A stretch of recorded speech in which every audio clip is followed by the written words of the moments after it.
Hi Brooks, just a quick video to talk through your survey and the setup. So I've just created a copy of your survey in your account called Q Support, so you can refer to this at any stage if you need to.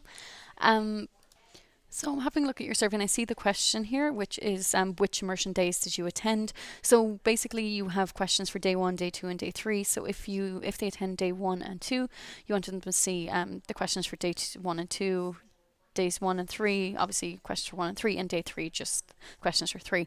So the best way to do this, in my opinion, would be to split all of these questions out into their own blocks. So have a block for day 1, a block for day 2, and a block for day 3, and that will make the logic and showing the correct blocks of questions really, really easy.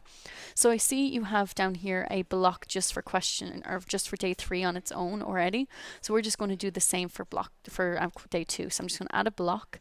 I'm going to select all of these questions that belong to day 2. I'm going to remove the page breaks because I'm going to have to add these in anyway. It just makes it a lot easier. So I'm just selecting all of day 2's questions. And once all of those are selected, I'm just going to press the down arrow here to move all of these questions down into block 2. Oh, I unselected all of the boxes. My apologies. Bear with me for 1 second.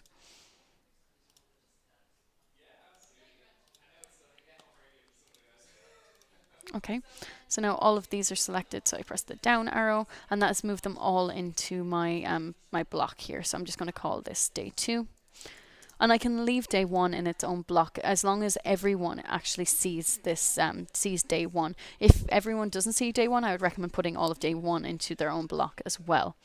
So once you have that done out, now we can actually start doing some logic based off of this. So in the survey flow, what we're going to do, I see in here you already have day 3 done and duplicate it twice with 2 different conditions, but it is possible to select 2 different conditions on one branch. So in here you have 2 branches, but all you need to do is just click this plus button and say or question 3, days 1 and 3 is selected.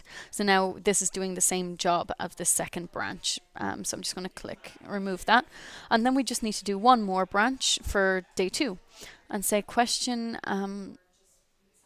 which one is it? So if question what days 1 and 2 is selected, or if questions, that's actually it. There is only one option there, so click OK. I'm going to move this up past day 3 and move day 2 into here. So now the way this is currently set up is that everyone comes in and gets the default question block that includes day 1. So like I say, if there are some people that have attended maybe days 2 and 3 but not day 1, you will need to split that out into its own branch and just add if days 1 and 1 is selected, days 1 and 2, days 1 and 3 is selected, then show block 1. And then only people who have been to immersion days 1 and 2 will see this block, and anyone who's been to either just day 3 or days 1 and 3 will see day 3 block of questions. And when you preview, you will see that this is working correctly. So I hope that answers your question, but if you do have any issues with this or any trouble setting up, please just let me know.